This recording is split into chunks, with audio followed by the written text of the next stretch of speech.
Assalamualaikum warahmatullahi wabarakatuh. Apa kabar anak-anakku semua kelas 12 IPA maupun IPS.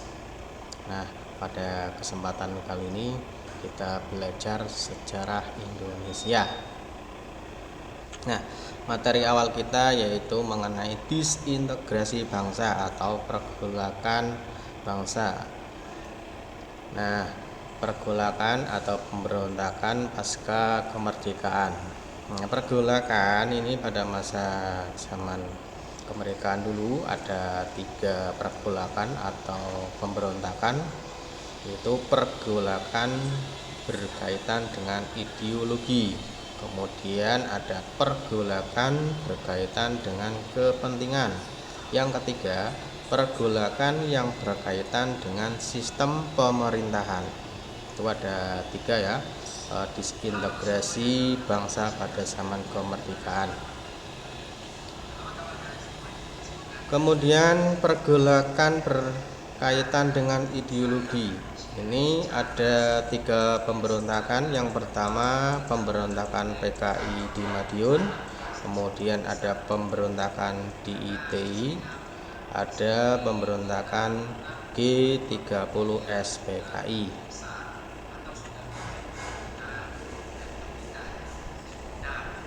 Nah, yang pertama kita bahas mengenai pemberontakan PKI di Madiun pada tahun 1948 atau disebut dengan Madiun Affair. Latar belakangnya yaitu jatuhnya Kabinet Amir Syarifuddin, jatuh pada tanggal 23 Januari 1948 akibat persetujuan Renville.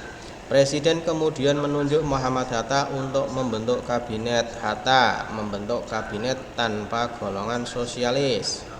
Pada perkembangannya, Amir Syarifuddin menjadi oposisi kabinet Hatta dan menyusun Front Demokrasi Rakyat atau disebut FDR dari golongan kiri dan kanan. FDR menghasut kaum buruh di pabrik Delangu pada tanggal 5 Juli 1948. Nah, ini peta pembelajaran kita pemberontakan PKI Madiun. Step awal peta wilayah dan tahun peristiwa, step kedua latar belakang peristiwa, step ketiga tokoh pemberontak dan pahlawan yang gugur. Terus step 4 upaya yang dilakukan pemerintah untuk menyelesaikan. Yang terakhir yaitu step 5 akhir dari peristiwa PKI di Madiun. Nah, kita akan bahas satu persatu nanti. Nah, kedatangan awal ini ada Musso. Musso dikirim oleh Gerakan Komunisme Internasional Moskow ke Indonesia untuk merekrut pimpinan atas RI dari tangan kaum nasionalis. Musso melakukan fusi atau penggabungan Partai Buruh, Partai Sosialis dan lain-lain menjadi PKI. Musso dan Amir Syarifuddin mengambil alih PKI dan menentang program Hatta. Lanjut, ini ada peta wilayah pemberontakan PKI di Madiun pada tanggal 18 September 1948 di kota Madiun. Nah, puncak pemberontakan PKI 1948. Puncak pemberontakan PKI pada tanggal 18 September 1948 dengan pernyataan PKI tentang berdirinya Soviet RI. Aksi PKI dilakukan dengan menguasai seluruh karesidenan Pati dan melakukan penculikan serta pembunuhan terhadap musuh politiknya. Lanjut, pemberantasan pemberontakan PKI 1948. Pemberontakan PKI ditindak tegas oleh pemerintah dengan menggerakkan kekuatan TNI dan polisi untuk menumpas gerakan tersebut. Pada tanggal 30 September 1948, Madiun berhasil direbut. Pada awal Desember 1948, operasi pemberontakan PKI 1948 dinyatakan selesai. Kemudian kita masuk pada pemberontakan Darul Islam. dan Tentara Islam Indonesia (TII). Nah, pimpinannya adalah Sekar Maji Kartosuwiryo. Ini pimpinan DI. Sekar Maji Kartosuwiryo merupakan anggota Partai Masyumi sejak masa pendudukan Jepang dan bahkan terpilih sebagai Komisaris Jawa Barat. Rencana pendirian negara Islam sebenarnya telah direncanakan sejak 1942 dengan mendirikan pesantren Sufah yang digunakan untuk latihan kemiliteran pemuda Islam. Hizbullah dan Sabilillah dipergunakan dalam pendirian berdirinya negara Islam. Latar belakang pemberontakan DI-TII. Ini penolakan keputusan Renville bagi Kartosuwiryo yang dianggap merugikan RI. Gerakan NII atau Negara Islam Indonesia ini bertujuan untuk menjadikan Republik Indonesia sebagai sebuah negara yang menerapkan dasar agama Islam sebagai dasar negara. Proklamasi Negara Islam Indonesia atau NII menyatakan dengan tegas bahwa kewajiban negara untuk membuat undang-undang berdasarkan syariat Islam dan menolak keras terhadap ideologi selain Al-Quran dan hadis atau yang sering mereka sebut dengan hukum kafir.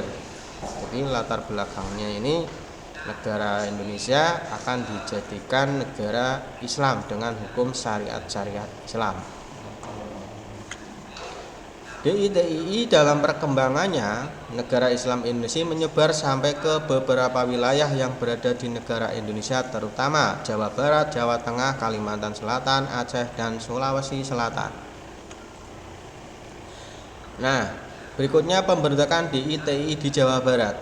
Pada tanggal 7 Agustus 1949, Sekar Maji Marijan Kartosuwiryo secara resmi menyatakan bahwa Organisasi Negara Islam Indonesia atau NII berdiri berlandaskan asas Islam, dan pada tanggal 25 Januari 1949 ketika pasukan Siliwangi sedang melaksanakan hijrah dari Jawa Barat ke Jawa Tengah. Selama peperangan pasukan DI-TII ini dibantu oleh tentara Belanda sehingga peperangan antara DI dan TII dan TNI menjadi sangat sengit. Hadirnya DI atau TII ini mengakibatkan penderitaan penduduk Jawa Barat karena penduduk tersebut sering menerima teror dari pasukan DI-TII. Selain mengancam para warga, para pasukan DI-TII juga merampas harta benda milik warga untuk mencukupi kebutuhan hidup mereka. Lanjut, penyelesaian pemberontakan DI-TII di Jawa Barat. Upaya persuasif melalui surat yang dilayangkan Muhammad Nasir kepada DI-TII namun mengalami kegagalan. Kemudian ada operasi militer, yaitu operasi Pagar Betis di Gunung Beber yang mampu mendesak dan memaksa DI-TII Jawa Barat menyerah pada tanggal 4 Juni 1962. Kartosuwiryo berhasil ditangkap dan dijatuhi hukuman mati. Operasi ini berhasil berkat divisi Siliwangi, yaitu Kompi C Batalion 328 Kujang II. Kita masuk pada pemberontakan DI-TII di Jawa Tengah. Semenjak adanya Majelis Islam yang dipimpin oleh seseorang bernama Amir Fattah. Amir Fattah ini adalah seorang komandan Laskar Hizbullah yang berdiri pada tahun 1946, menggabungkan diri dengan pasukan TNI Batalion 52 dan bertempat tinggal di Brebes, Tegal. Dan setelah proklamasi DI-TII dilaksanakan, Amir Fattah pun menyatakan bahwa gerakan DI yang dipimpinnya bergabung dengan organisasi DI-TII Jawa Barat yang dipimpin oleh Sekar Maji Marijan Kartosuwiryo. Nah, operasi Guntur 1954 berhasil menumpas gerakan Amir Fattah. Kita masuk pada DI-TII di Sulawesi Selatan, pimpinan Kahar Musyakar. Nah, ini latar belakangnya. Karena keputusan pemerintah yang bermaksud membubarkan DI-TII Kahar Musakar memaksa pemerintah agar anggota KGSS atau Komando Gerilya Sulawesi Selatan digabungkan pada satu brigade yang disebut Brigade Hasanuddin di bawah pimpinannya. Pemerintah menolak dan hanya memasukkan KGSS yang lolos seleksi saja. Sedangkan yang tidak lolos dimasukkan dalam Korps Cadangan Nasional. Kahar Musakar menolak kebijakan tersebut dan melakukan pemberontakan. Upaya mengatasi gerakan Kahar Musakar. Gerakan DI-TII pimpinan Kahar Musakar berhasil ditumpas dengan melancarkan serangkaian operasi militer yang dilakukan secara intensif hingga pada bulan Februari 1965 DI-TII Kahar Musakar berhasil ditumpas. Lanjut, kita masuk pada gerakan DI-TII daerah Aceh, pimpinannya oleh Daud Beruh.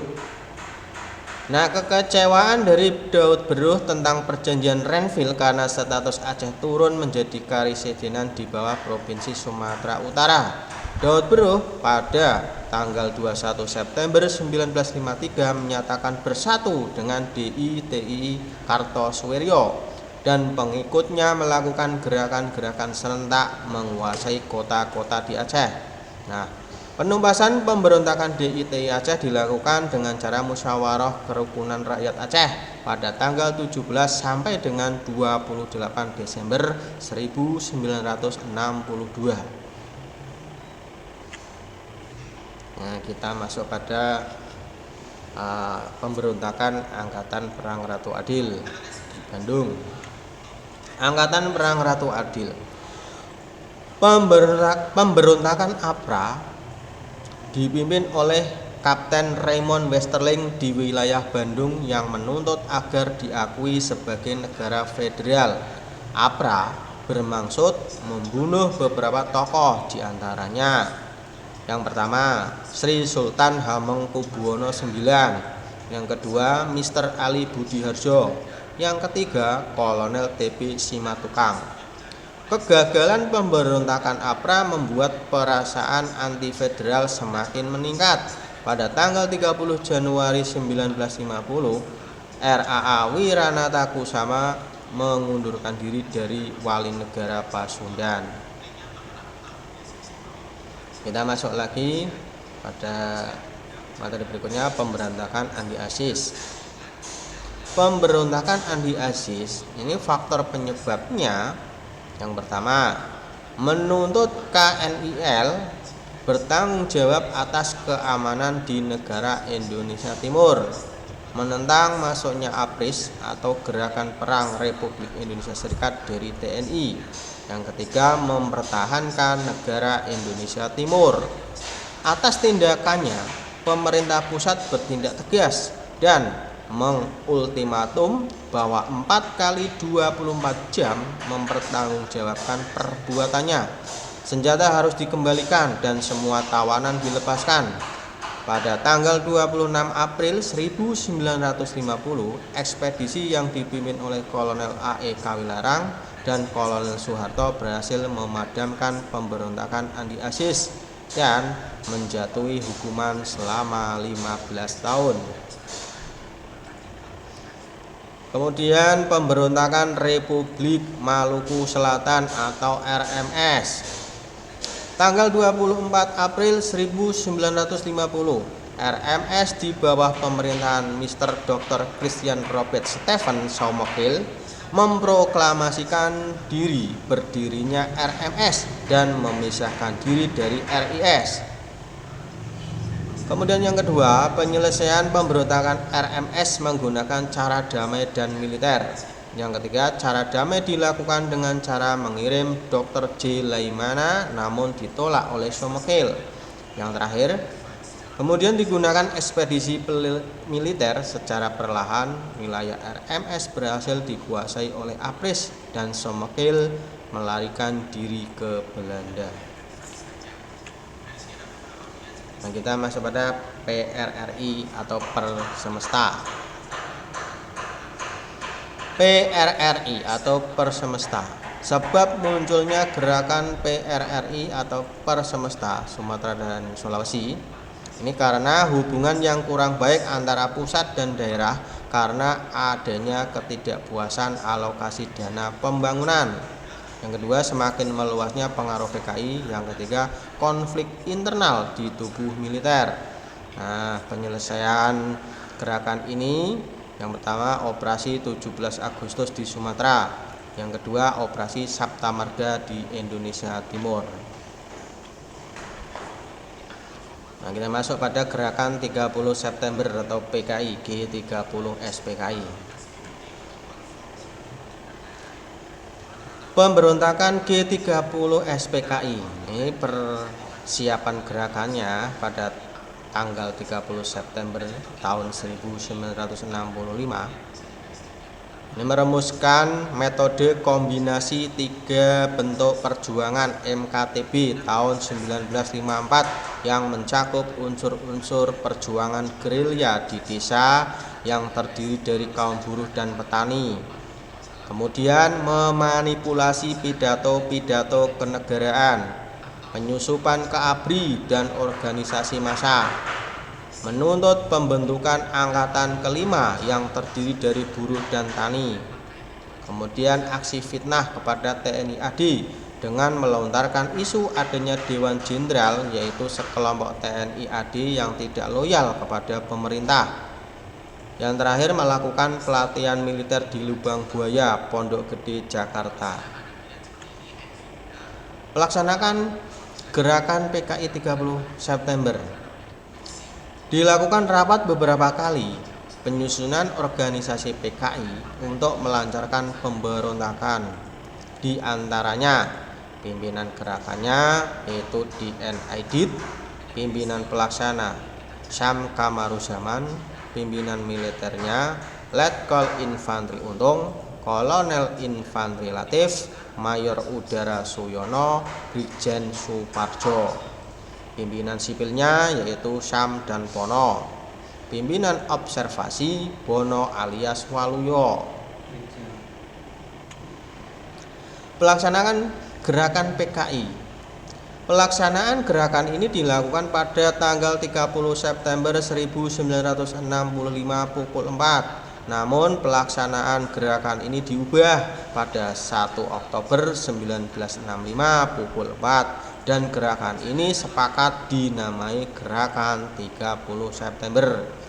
Kesatuan bersenjata yang ikut pada gerakan ini diantaranya pertama pasukan Pasopati, yang kedua pasukan Bima Sakti, yang ketiga pasukan Gatot Kaca.